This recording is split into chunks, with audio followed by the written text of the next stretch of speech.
Welcome back to the channel. If you're new here, please stick around. There's lots of things happening on the channel and in life and in this recovery. This program of recovery is a program of we.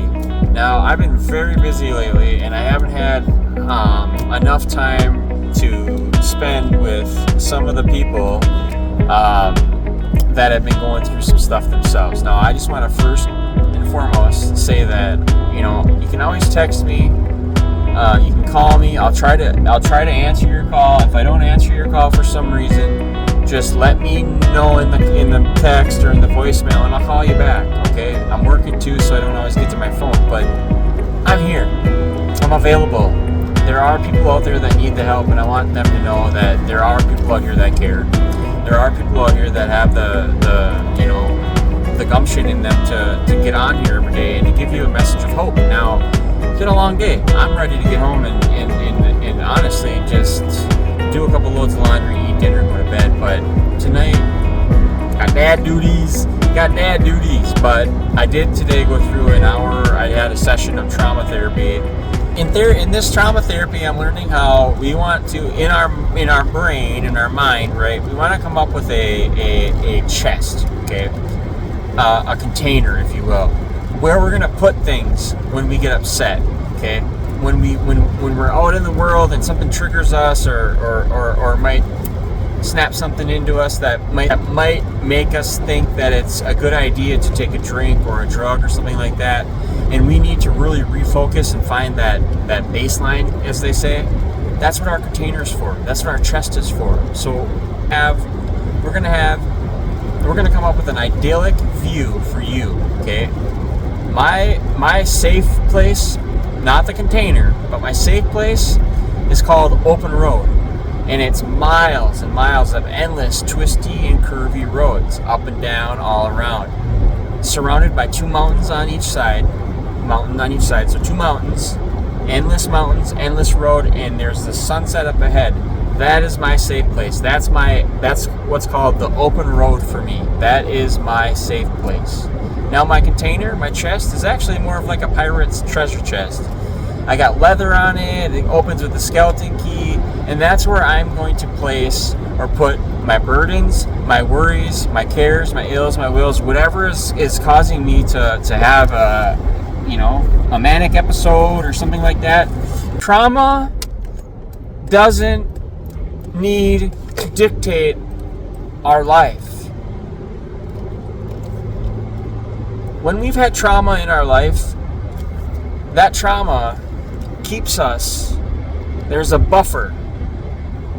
That trauma keeps us from enjoying our life. That trauma keeps us from enjoying intimate times with our spouse. That trauma keeps us from more hugs and loves from the people that are around us the most, like our kids, our spouse.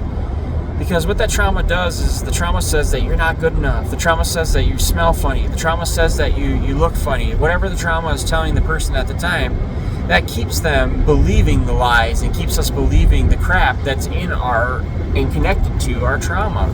So as much as I can share with you guys, I just want to tell you guys that I'm a recipient of the same treatment and recovery that I'm trying to offer other people through my brand of recovery, if you will. I was the first recipient of this, and it's worked for me for 5 years. Okay, I've been able to stay alcohol-free for 5+ years. Now that is a huge milestone in my life because I've never been able to do that before. I've never made it more than a couple of years. But that all changed when 5 years ago I decided to make a change, and I went and got some pretty intensive therapy, intensive marriage therapy, intensive family therapy, intensive drug and rehab therapy. And after all that, I went through about 3 years of straight therapy. Now I'm just getting back now into a more serious form of therapy, the trauma therapy. But really, it's all based on stuff that I've been through in my life and things that I've had not had to go through, but I've put myself through, we'll say, right, due to my alcoholism or my drug addiction. So the behaviors and the habits and all the things that I picked up from my trauma still had to be dealt with after, mind you, I dealt with the drug addiction and then the subsequent alcohol addiction, which I carried since I was 17 years old. So I was an alcoholic. I am an alcoholic. I'll always be an alcoholic, but I'm in remission. I don't have that allergy isn't taking my life over. It isn't killing me right now.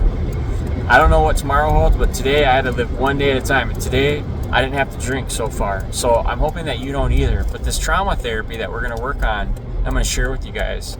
It's just another avenue to try to figure out what's going on inside of us. And if some of you guys are actually listening to these messages, I think it could be a profound help for some of us that are having to deal with some of the things that we've dealt with. So, hey, don't get down on it. Stay positive. Be upright, or upward, right? Stay upright, onward and upward. Hey, don't forget that there are people out here that care, and I don't want you to lose the fight, okay? There's a big war at hand here, right? And we are fighting it together, shoulder to shoulder, neck to neck. We're in it deep, right? Drinking ain't going to do anything. So if you celebrated a great Father's Day yesterday, keep it rolling. Get 2 sober days in a row, and then you make it 4, then you make it 8, and before you know it, you got some time. So if you've worked that hard to get 24 hours a day, or 24 hours in one day, don't give it up, okay? The alcohol, it's always going to be there. There's always going to be people drinking. They might not have the allergy or the disease or the illness that we carry around, right? The disease of addiction. Alcohol will kill you ever so surely, but ever so slowly, and you are at the mercies of distilled spirits. That to me just sounds absolutely terrible. If you're a social drinker, you know, there are recreational drug users out there that I don't agree with, that use needles and recreationally use cocaine, heroin, whatever else. I don't agree with them. People drink alcohol, take shots of this and that. People do that. I don't agree with it. I don't think it's safe. But 5 years ago, I was doing the same darn thing, and there were people on the other side telling me, hey, shouldn't do that, that's not safe. But I didn't pay them no mind, because they were ridiculous. Who are they to think that I was an alcoholic or that this would be a problem for me? Because deep down inside, then and there, I was lying to myself. I told myself I wasn't an alcoholic. Well, 5 years ago, I knew I was an alcoholic. I knew I was an alcoholic for a long time, but I didn't come to terms with it because I thought I could do it on my own. That's what it comes down to. After all them years of treatment and going through all that, that's what it comes down to. The only way that I was going to be able to get better was to actually quit drinking. There's no other way you can stop doing this, right, guys? You just have to bite the bullet and quit the drinking. You have to quit the drugging. You have to quit it. You have to stop. Please, your life depends on it. Okay? I love you, and I know that there are people out there that are still drinking and drugging, and although I don't agree with it, and I think that you're being very foolish and oftentimes selfish with your life, I think that you should make a choice today to not do it again, or to make a choice to not look back. Because that's what we do when we pick up alcohol or a drink or a drug. We're looking back. We're asking for the same thing to be done to us that has happened time and time again, because that's what drink and drug does. You know that drink and drug is it is truly a form of insanity. Okay? And I'm not pointing the finger saying anybody's insane or this or that. But truly, when a person or an addict or an alcoholic will say, you know, repeats the, get out of here, mosquito, repeats the process of addiction. Going to get the beer, drinking the beer, being hungover, drinking the beer, getting the beer, hungover, getting the beer, drinking the beer, hungover. It's just like a big loop, you know, and then saying sorry or making dumb mistakes.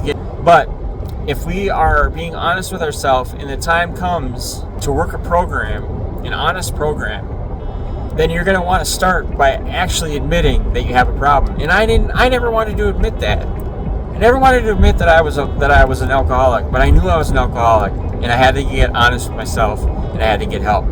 And that help and that therapy and that treatment was that those detoxes were the things that I needed the most at that time, because you know what? Otherwise I wouldn't have been there doing it. That's God works.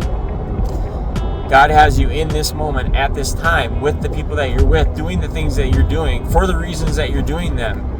because that's his will for you, and that's how it played out. If you think that you're King Kong and your will is better, then you know what? Yourself will run riot. It will run roughshod on you. It will take control, and you'll be at the whims of every other mercy that our best intentions has got us into, right? So, mosquitoes. So when it comes down to working an honest program and seeking out people that are going to help you instead of harm you, we are here as a team together to do that. So it's very sad to me that there are people out there perishing because of the disease of addiction, because there is a lot of help and hope out here, but people choose not to look and go for it. But hey, if this strikes your chord and this plays your piano, okay, stay, check out the channel, give me some hope. I haven't had a uptick in subscribers in over 2 years. Let's get this channel to grow. It ain't about religion. It ain't about that. It's about surviving in a world that is rough, tough, but hey, they're also negative and down on it too. That's where we come in.